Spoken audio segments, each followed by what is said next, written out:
I think of it as a network of people who are unified around a common idea that slavery is wrong.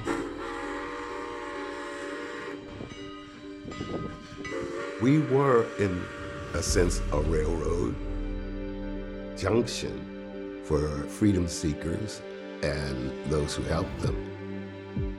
Santayana said those who forget their history tend to repeat it.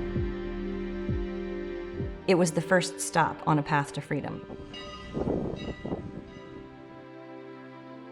As the best women golfers in the world descend on Lancaster Country Club for the 79th U.S. Women's Open, the land on which they will compete is hallowed ground for more than just golf. For here, and the villages and farms that surround it, is an important location in the history of our country. Home to a vast network of people and places that help guide some 100,000 enslaved people to freedom. The term Underground Railroad may have been coined in Lancaster County. The story is that a slave catcher followed a fugitive to the Susquehanna and lost all track of him. And he said, there must be an underground railway. There's a great map that was published in the 1880s, and it's a straight line coming across the Susquehanna River into Lancaster County, and then it just explodes into this wide web and network of households, farms, individuals, people who are willing to help. For people seeking freedom, they were escaping bondage, Lancaster was a natural path.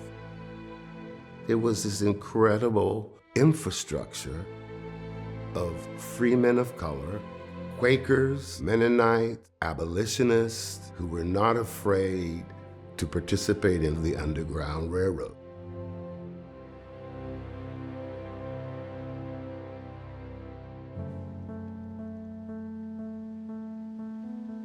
Lancaster and the people who called it their home, serving as willing participants in, at the time, the illegal activity of helping fugitive slaves. When they got to the Susquehanna, they thought they were in Canada. They were told, go north until you find this river, and when you cross it, you're safe. Geographically, you could land here much more quickly than a number of other counties along the border, and you had this cultural makeup where, because there are so many Anabaptists and Quakers who were abolitionists, there was a natural allyship for freedom seekers. So people who were seeking a safe haven could come across the border and find a little bit more readily available sanctuary than they might in other parts of the Union.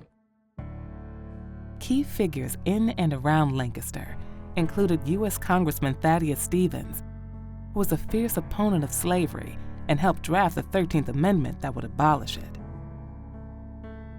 And Black freemen William Whipper and Stephen Smith, who were successful businessmen, using their wealth and influence to help. With their success, they're starting to ship lumber materials to places like Philadelphia, all points north, and they have the wherewithal to build compartments in their rail cars to help secret people along the actual railroad to get them to points of greater freedom and safety.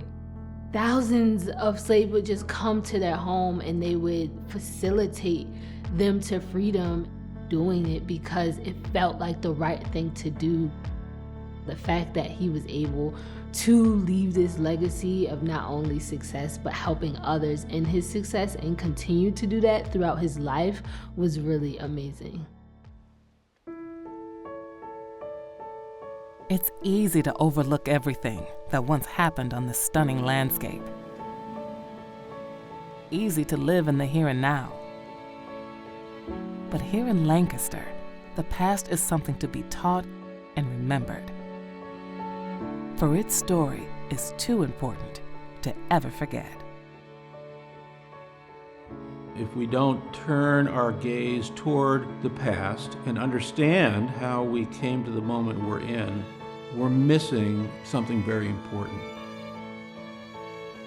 You have this opportunity to pause and reflect on our shared history and values of compassion and justice and freedom and equality, and see if the stories inherent in the ground around us can connect to our current lives today. There's still aspects of the story that haven't been told. It's a quintessential American story, helping the underdog. It's all an aspect of our history. When your viewers on the golf course look across and see an African American and understand not the position, but the struggle and the passage, that's what would make my day.